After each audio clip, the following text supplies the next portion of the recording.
RTP. Me corrige si he pronunciado mal su nombre. ¿Está bien? El magíster Temístocles Hervas. ¿Está bien?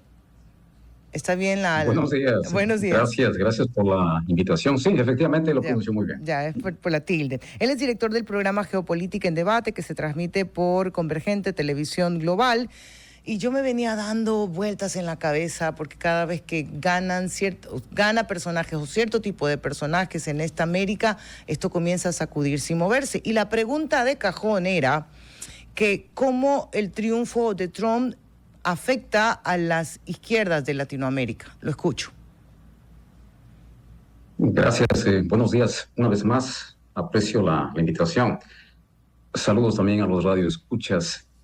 Frente a la pregunta, quisiera hacer una breve introducción, si me permite. Por favor. Claro. Estados Unidos nos considera como el patio trasero, y esto es muy conocido, pero enfrente a la presencia económica y política de China, América Latina está desafortunadamente en esta lucha geopolítica en donde ciertamente los dos hegemones intentan el control no solo de esta parte de Occidente, sino en general de todo el mundo.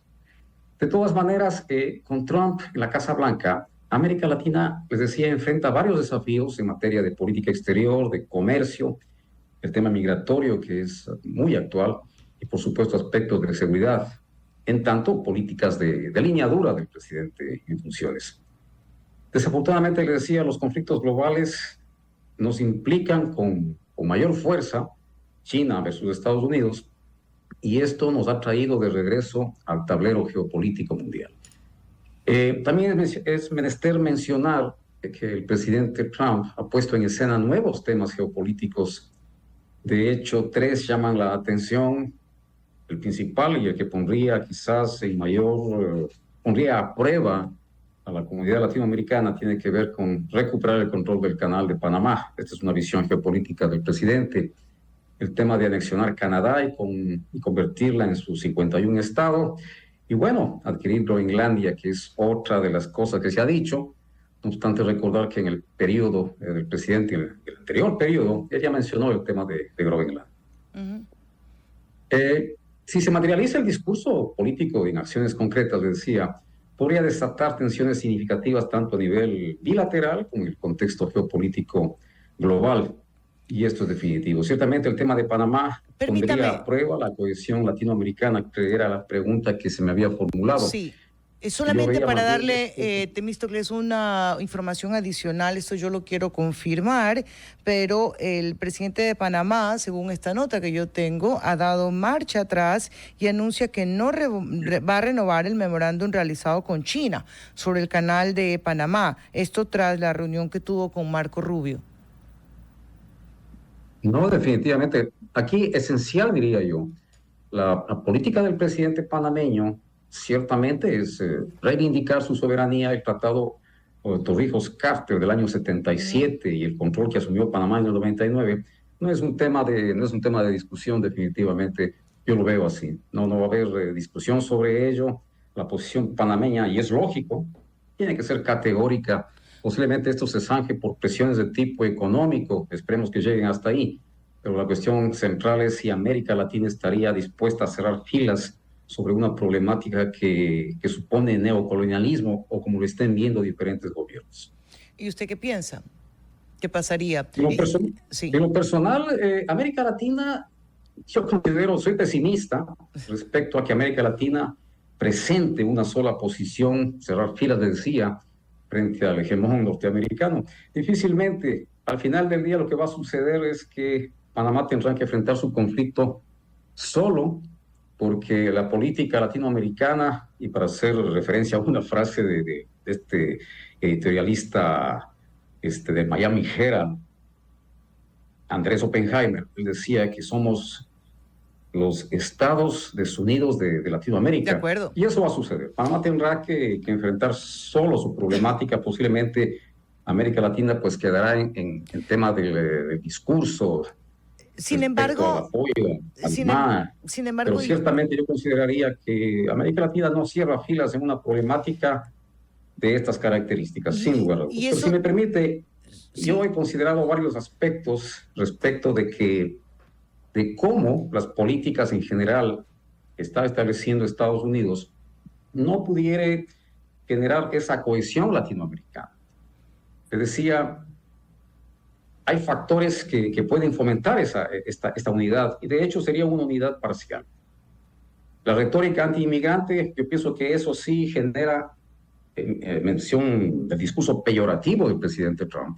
Sí puede generar cierta cohesión en diferentes grupos, en diferentes gobiernos, especialmente de tinte de izquierda, estos gobiernos, entre comillas, progresistas, pudiera generar cierto sentido de cohesión. Pero le decía, el discurso peyorativo del presidente Trump sobre migración y sus políticas como la construcción del muro fronterizo, la separación de familias, en definitiva, esto puede generar cierta posición de América Latina. Las políticas de comercio exterior respecto del proteccionismo, las sanciones comerciales, los aranceles, esto nos llevará a pelear en forma separada. Cada país pues lo moverá desde su óptica, buscarán alinearse con las políticas del presidente Trump. Y por supuesto, lo que sí puede marcar un punto de inflexión en la forma en que se conduce la política en bloque, digo yo, es el intervencionismo, y se puede afectar la soberanía de algún país. Ok, hice mis anotaciones. Me quedo con la primera, sobre la forma peyorativa, como usted la describe, de cómo se habla sobre los migrantes. Y hoy puede unir incluso a una comunidad que, estando legal, rechaza la postura. Me refiero a Día Sin Migrantes en los Estados Unidos, y cómo se ha hecho eco en ciertas administraciones de izquierda latinoamericanas, y acá en Ecuador particularmente en una candidatura. Pero esto lo podría corregir, digamos, fácilmente, abriendo puertas a la migración legal, diciendo que yo mi problema es con los ilegales, pero voy en este momento a dar visas de trabajo, 100,000 visas, 200,000 visas de trabajo para que vengan, y zanja el problema Trump. ¿Podría ser así? ¿No? Recordemos que el presidente Trump en su campaña política y la carta de presentación desde su visión, en donde exacerbó el nacionalismo norteamericano, desde esta visión populista de derecha, su ofrecimiento fue el tema migratorio en los términos que le está haciendo apología de la miseria humana al deportarlos en la forma que lo está haciendo. Yo pensaría que si hacemos un análisis de los gobiernos precedentes, del presidente Biden, de Barack Obama, usted va a ver que en la presidencia de Obama prácticamente existió una gran cantidad de deportaciones, mucho más que en el gobierno anterior de Biden. Y bueno, el presidente Trump va 3 semanas apenas en la presidencia, pero ciertamente no se hizo apología de este desastre humanitario que supone enviar de regreso a miles de indocumentados a diferentes países de América Latina. Yo pensaría que aquí se maneja un doble discurso desde mi óptica. Okay. Ciertamente se va a mandar de regreso a sus países a personas sin documentación, pero recordemos que la economía norteamericana está supeditada en gran medida en los indocumentados que están dedicados a la construcción y que están dedicados, por supuesto, a actividades de tipo agrícola. En ese sentido, yo creería que ellos conocen exactamente dónde están los ilegales y qué actividades económicas están realizando. Oh, es utilitarismo, entonces. Yo lo vería así, porque va a generar un colapso en la economía de los Estados Unidos en el evento en que se cumplan en los términos que lo dice el presidente Trump, cuando ciertamente detrás de la agenda del presidente está el establishment norteamericano, que necesita de la mano de obra de miles de latinos indocumentados para precisamente realizar las labores que los estadounidenses no estarían en condiciones de realizarlas. Porque imagínense usted, si se manda de regreso a las personas que están dedicadas a actividades agrícolas, le decía, de la construcción, lo que puede suceder es que los costos de la construcción, y eso va a suceder si es que esto se produce, se vayan a disparar los costos, a encarecer la vida en los Estados Unidos. Y pienso que no está dentro de los imperativos del presidente Trump que esto se produzca. Ok. Si América Latina no es capaz de hacerle frente al monstruo que representa Estados Unidos por el poder que tiene, me refiero a eso, ¿qué le toca? ¿Sucumbir o buscar nuevo padrino? Yo empecé diciéndole que América Latina se debate entre la lucha geopolítica entre China y los Estados Unidos. Históricamente hemos sido o hemos estado supeditados a los Estados Unidos en términos económicos. Para el año 2049, China tiene planteado alcanzar la hegemonía mundial. Pero bueno, esa es una lucha a brazo partido entre los dos grandes hegemones, les decía. Y sería interesante que América Latina en general y el Ecuador en particular, y cuando se disipe el humo, estemos alineados en el lado correcto de la historia. Ay, ¿cuál es No el voy a lado? decir cuál es el lado correcto de la historia, pero No, habría que no me hacer un dejes análisis. así. Habría que hacer un análisis muy lógico.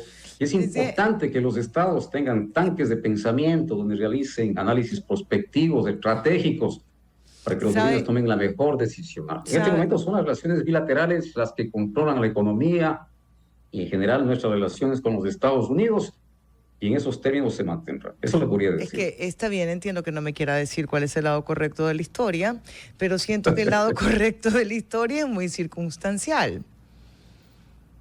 Depende quién esté una presidencia. Pero hay variables okay, que nos pueden dar luces de cuál sería el camino correcto. Mal o bien, los Estados Unidos de Norteamérica, no obstante su doctrina del destino manifiesto, que se creen los dueños de un designio divino para democratizar a los salvajes que somos nosotros, entre comillas, cosas como esas, históricamente hemos caminado a lo largo del paraguas norteamericano. Con los chinos tienen también sus propios imperativos geopolíticos. Las inversiones de China en América del Sur son ingentes, diría yo. Pero me parece que los peruanos están con un nuevo puerto de Chancay, sí, y con lo que supone esta inversión. Le escucho algo que decía usted. Sí, pero siento que un poco se puso en pausa la inversión de China en América Latina, salvo Perú con el puerto, como usted lo menciona. En otros sectores estratégicos tuvo pausa. Tendrá mucho que ver con los cambios de presidente, por ejemplo, en la Argentina en Brasil la época de Bolsonaro, puede ser por ahí la historia. Recordemos que los principales inversores o socios comerciales de China en este momento son el Perú precisamente, es Chile, Brasil y Argentina, si mal no recuerdo. Entonces recuerde también usted que la nueva ruta de la seda también nos implica a América Latina, y no solo a América Latina, al mundo entero. China ha invertido en el puerto de Chancay, para tener una idea. Ellos poseen el 60% con la empresa COSCO Shipping Ports. La empresa peruana Volcán Company, ellos manejan el 40%. Se habla de 3.500 millones de dólares, que son cantidades importantes. No sé la información que yo tengo, pueda que no sea lo más precisa, pero las inversiones chinas están en ese orden. Algunas fuentes mencionan cifras ligeramente inferiores, pero va en ese orden, le decía. Ok. No deja de ser 3.000. He disfrutado la conversación con usted y me gustaría que se repita. A la orden, encantado también de participar con ustedes en temas de geopolítica que son un tanto complejos de ser abordados. Sí, pero necesarios. Si estuviéramos más pendientes de la geopolítica, pudiéramos administrar mejor la política local y estar del lado correcto de la historia. Ojalá que así sea.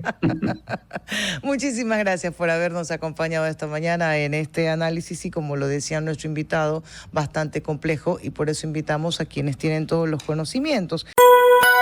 RTP